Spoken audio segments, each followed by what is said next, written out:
بچوں اور بچیوں، اب ہم آپ کی 10ویں کی کتاب میں اردو غزل میں فیض احمد فیض کی جو غزل داخل نصاب ہے اس کو پڑھانا چاہتے ہیں۔ فیض کے بارے میں تھوڑی تمہید ہم آپ کو بتا دیں۔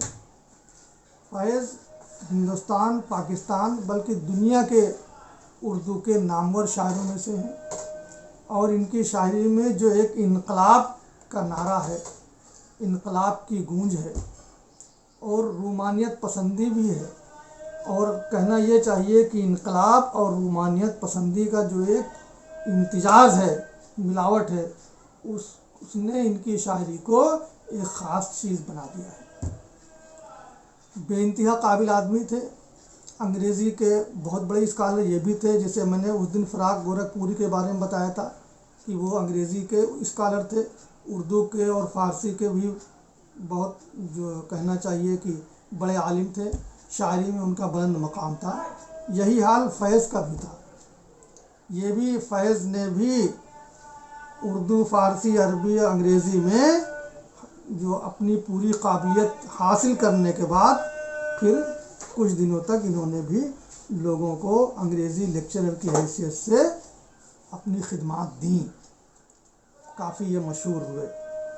اس کے بعد جب پاکستان بنا تو پاکستان یہ چلے گئے، اور انہوں نے وہاں پہ انقلابی جو شاعری تھی، جن کا ایک طرح سے جو ان کے مزاج میں، رگو پے میں بسی ہوئی تھی، اس کا اظہار کیا، تو وہاں پہ ان کو مصیبتیں بھی جھیلنا پڑیں، صعوبتیں بھی جھیلنا پڑیں۔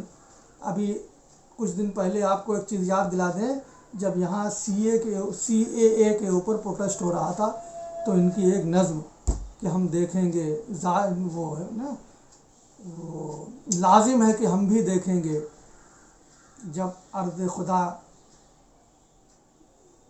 سے جو ہے، جب ارض خدا کے کعبے سے سب بت ہٹوائے جائیں گے، ہم اہل صفا مردود حرم مسند پہ بٹھائے جائیں گے۔ یہ ایک نظم انہوں نے کہی تھی، بڑی انقلابی نظم تھی، تو جگہ جگہ اس کو لوگ گاتے تھے اور انقلابی جذبہ پیدا کرتے تھے۔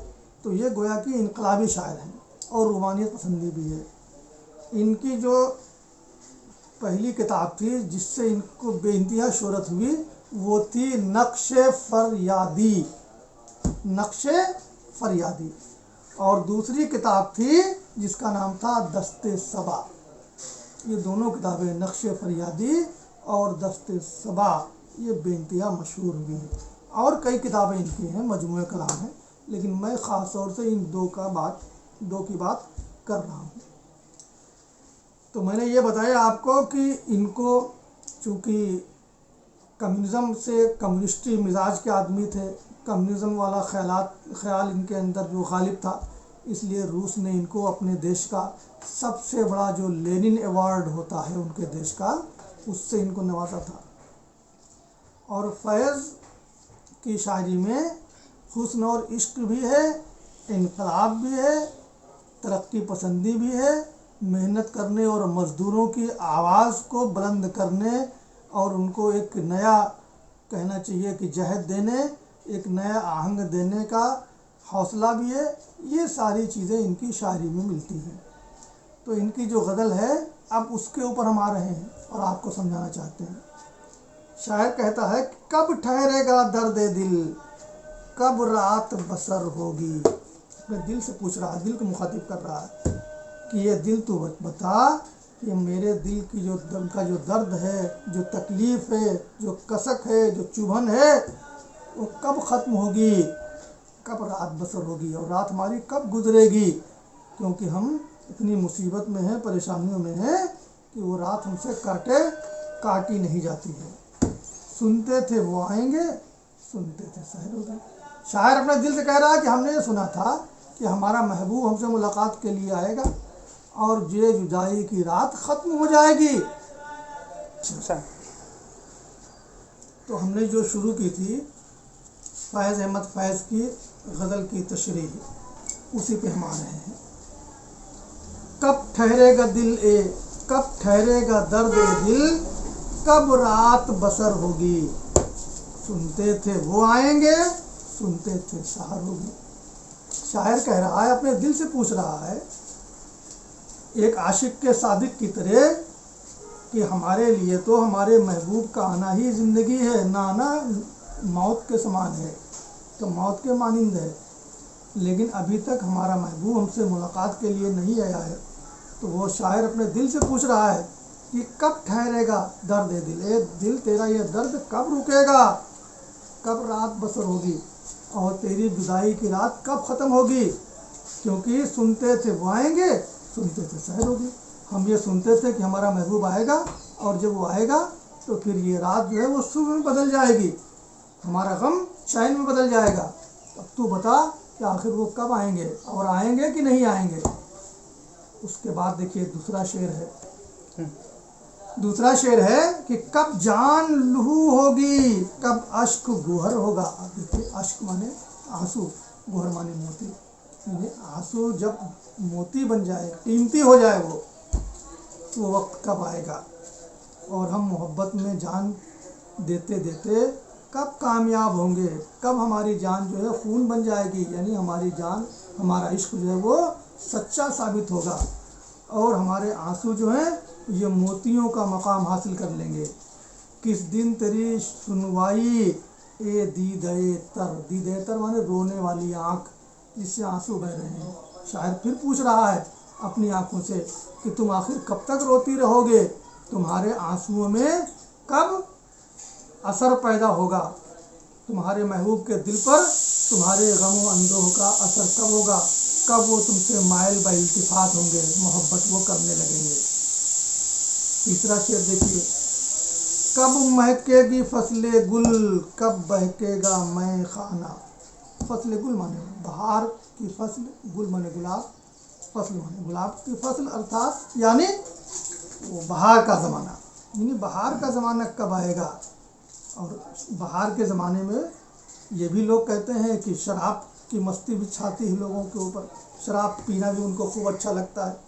تو شاعر پوچھ رہا ہے اپنے دل سے کہ کب موسم بہار آئے گا، اچھے دن کب آئیں گے، اور کب میخانے میں رونق آئے گی، کب صبح سخن ہوگی، کب شام نظر ہوگی، کب ہماری شاعری کی صبح ہوگی، ہماری شاعری کا اثر کب ہوگا، شاعری ہماری کامیاب کب ہوگی، اور شام نظر ہوگی، اور ہماری نظر کی انتہا کب ہوگی، یعنی ہم جو چاہتے ہیں، جو دیکھتے ہیں، اس کو ہم کب حاصل کر پائیں گے۔ اسی تک و دو میں، اسی خواہش میں شاعر لگا ہوا ہے۔ آخری ایک تیسرا شعر، چوتھا شعر دیکھیے، واعظ ہے نہ زائد ہے، ناصح ہے نہ قاتل ہے، اب شہر میں یاروں کی کس طرح بسر ہوگی۔ بسر ہونا گزر، اوقات ہونا گزرنا۔ واعظ جو وعظ دے، نصیحت کرے، ناصح ہو جائے گا، قتل کرے، مار ڈالے، وہ قاتل ہو جائے گا۔ یہ تمام چیزیں الگ الگ لوگوں میں ہوتی ہیں۔ مان لیجئے کوئی خرابات نشی ہے، شراب پینے والا ہے، تو وہ کہتا ہے کہ صاحب یہ مولوی صاحب ہمیں نصیحت کرتے ہیں، یہ زاہد ہیں، یہ عبادت کرنے والے ہیں، یہ ہمیں اس سے روکتے ہیں شراب پینے سے، اور یہ محبوب ہمارا قاتل ہے، یہ ہمیں اپنی جدائی میں ہمیں قتل کر دیتا ہے۔ تو شاعر کہہ رہا ہے کہ ہمارے شہر میں نہ تو کوئی واعظ بچا ہے، نہ زاہد بچا ہے، نہ ناصح بچا ہے، نہ قاتل بچا ہے۔ تو اب ہم شہر میں رہ کے جو یار ہیں، ہمارے دوست ہیں، ہمارے طرح کے انسان ہیں، محبت کرنے والے لوگ ہیں، تو اب شہر میں یاروں کی کس طرح بسر ہوگی، ان کا گزارا کیسے ہوگا، کیونکہ ان کے گزارنے کے لیے تو ضروری ہے کہ واعظ بھی ہو، زاہد بھی ہو، ناصح بھی ہو، قاتل بھی ہو، اور یہ رہ نہیں گئے ہیں۔ یعنی وہ تمام سامان جو کسی عاشق کے جو رہنے کے لیے، اس کی کامیابی کے لیے، اس کے وجود کو برقرار رہنے کے لیے ضروری ہوتے ہیں، وہ سامان اب ختم ہو گئے ہیں، اس لیے ہمیں اب اس کے وجود کے اوپر بھی خطرہ نظر آنے لگا ہے۔ کب تک ابھی رہ دیکھیں اے قامت جانانا، جانانا مانے معشوق، قامت مانے جسم، اپنے معشوق کے جسم سے، اس کے قد و قامت سے شاعر پوچھتا ہے کہ ہم کب تک تمہارا انتظار کریں، کب حشر معین ہے تجھ کو تو خبر ہوگی۔ پھر شاعر جواب دیتا ہے کہ میں جانتا ہوں کہ جب حشر آئے گا، قیامت آئے گی، تبھی تم میری طرف ملتفت ہوگے، تم میری طرف جھکو گے، میری طرف تم رجوع ہوگے۔ لیکن مجھے یہ تو بتا دو کہ حشر کب آئے گا، تاکہ ہم تب تک انتظار کرتے رہیں، اور کم سے کم ہمیں ایک معین وقت کا پتہ چل جائے کہ ہم کو تم سے ملاقات کرنے کے لیے اس وقت تک انتظار کرنا ہوگا۔ کم سے کم یہ چیز ہمارے جو معشوق ہے، جو ہمارا محبوب ہے، اس کو تو معلوم ہوگی۔ اور معشوق کو جو ہے وہ حشر سامہ بھی کہا گیا ہے، یعنی وہ خود ہی حشر برپا کرنے والا ہے۔ وہ اگر آ جائے تو سمجھ لیجئے حشر برپا ہو گیا، ایک طرح ہنگامہ کھڑا ہو گیا، محبت کی سمجھ لیجئے جولانیاں بڑھ گئیں، رونقیں بڑھ گئیں، اور اس کی جدائی جو ہے وہ سمجھ لیجئے عاشق کی موت کا سامان بنتی ہے۔ تو یہی شاعر کہہ رہا ہے کہ یہ میرے محبوب بتاؤ تو کہ تم کب میری طرف توجہ کرو گے، تمہیں تو معلوم ہی ہوگا۔ تب تک اگر تم صحیح وقت مجھے بتا دو تو ہم اس وقت کا انتظار کریں، اور پھر اس صحیح وقت کے اوپر ہمیں تم سے ملاقات کا موقع مل جائے، تو یہ ہماری جو خواہش ہے یہ پوری ہو جائے۔ یہیں پہ یہ غزل اب ختم ہو گئی۔